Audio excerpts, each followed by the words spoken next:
Hello and welcome back to another video. And today we're balancing using children's interest in the classroom with keeping the classroom like a calm and professional and focused environment where things don't get a bit too crazy. And that's a really important thing here. It is very, very important to be able to use the children's interest in the classroom. It's to help them keep them engaged, help keep them motivated, to help keep them realize what they're learning is actually relevant to what they're going to do in later life. And it's really, really important because if school's a boring place, they're not going to get any learning done. If they just sit in front of some textbooks for all the entire day, they're going to get bored. I'd get bored. I wouldn't be a very good teacher. They wouldn't be very good pupils.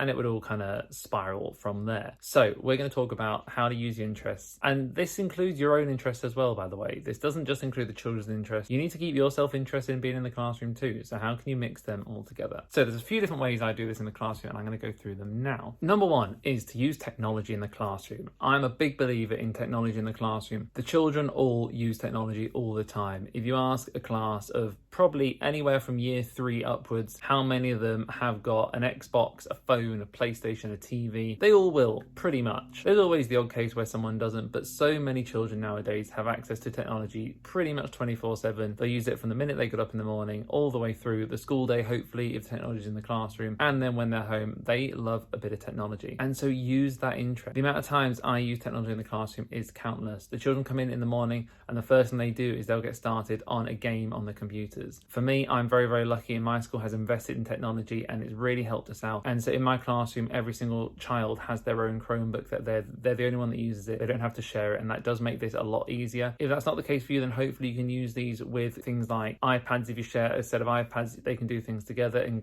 interact with games together. But it's really, really important that you can get as much technology in the classroom as you can. Every single day when the children come to class, they'll start off with a game. Now at the start here, that might be something like TT Rockstars, practicing their times tables, getting them used to that fluency of their times tables, getting them ready for using them as they move through the school year. By the end of year 4, they should be really, really confident on their times tables. So at the start of year 5, it's just about reminding them, doing a bit of revision, a bit of a refresh, and then we move on from there. As we get into the year and we do more learning, then we learn and we do fun games in the morning based on what they've done that day. So if they're doing a bit of multiplication in class, in their math lessons, then in the morning there'll be a fun game to practice that. If we've done some possessive apostrophes in grammar, then that's what they might have a fun quiz on the next day in the morning when they come in. It's all about building on their learning, building their knowledge, doing that spiralized curriculum and coming back to things. When you teach something in a lesson, that doesn't mean that is it, it's done, they've learned it. You need to come back and revisit, and technology is a brilliant way to do that. There's all sorts of games online you can use to do this, and I put some videos out that I'll try and remember to link up there in the corners, or if not, go search through on my channel, because there are some really, really good ones about things like Kahoot is a classic one where there's just some fun quizzes. The upgraded version of Kahoot is called Blookit, and again, it's fantastic.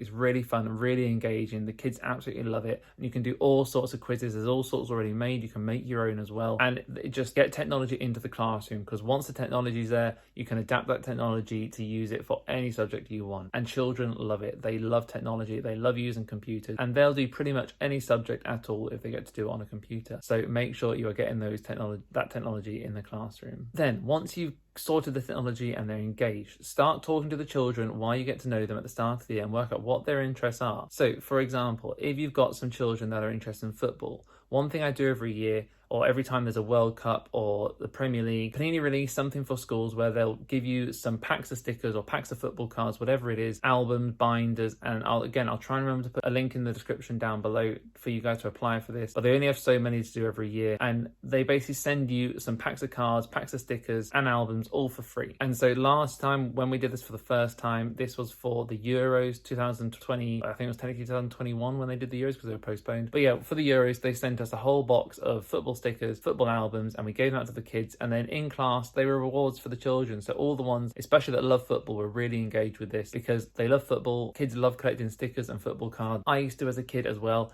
And to be perfectly honest, I still love football cards, football stickers. So again, this is something that engaged me too. But it helped with about half the class for this one. They loved that engagement. They loved that reward of if they do really well today, they might get a pack of stickers to open. And then we had a class album that we were trying to fill. So that stayed at the front. And each time we got some stickers or something, we got to stick them in the album. And if they were a double, the children got to keep the double sticker and take it home, and they had their own album too they could try and fill in. So it was a really good way of trying to work together, and we didn't get anywhere near finishing the album in the end, but you know what, it was a fun thing to do while the Euros were on, and it kept engaging them. And that's something I've again done this year, because this year the World Cup's been moved to Christmas time, so I think it's November to December, and it finishes pretty much on our last weekend of school before the Christmas holidays. So during that time, I'm going to get this packs of cards out, whatever it is they've sent us, and hopefully we can use some of them to, again, get that engagement, get the children motivated. Now, that's all well and good if you're into football, but what about if you're not? What about into other things? So one of the things that I've found at my school is lots and lots of children love animals. And again, that might be a thing that all children love, but I know it's a thing at my school, and some of them go horse riding, some have loads of pets. This was especially relevant last year. And so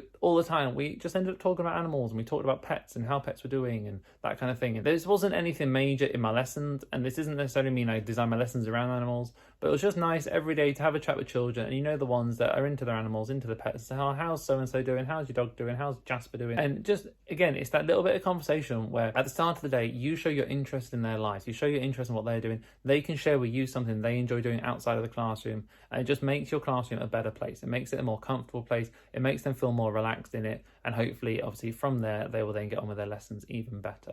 So make sure you're using their interest, and that can be for anything. It doesn't have to be about animals. That was just what the class I had last year were really, really into, so we talked a lot about animals. This year, it might be football, it might be roller skates, it might be bikes, it might be going to Disneyland. Who knows what it'll be for my class this year, but when I start teaching in September, that'll be one of the first things I kind of gauge is what is their interest, what do they want to get out of the year, what are they motivated by, and I'll be using that. I know there's a lot of football going on around the year at the minute.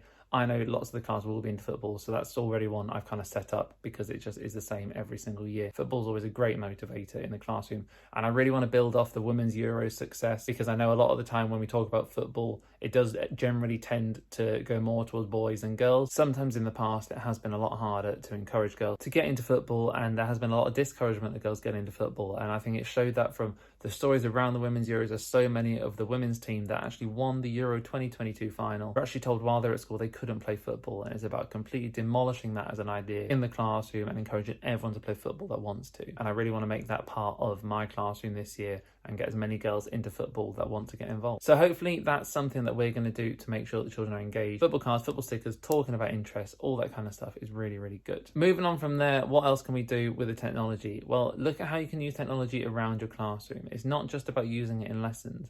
It's about in the morning when they come into school, what can you have up on the board to just give them a little bit of a brain boost? It's about making sure that they want to be in your classroom. If you've got a classroom where there's nothing interesting to the children around in the classroom, that might be on the sides, it might be in terms of engaging lessons, it might be in terms of conversation. If there's nothing of any interest to them, they won't want to be there. And there's no point teaching a class to children that don't want to be there, because they just simply won't learn. They won't get on with the work. They won't be engaging in it at all. So use their interest, but make sure you're doing it in a way that doesn't lead to just talking about the stuff they want to talk about.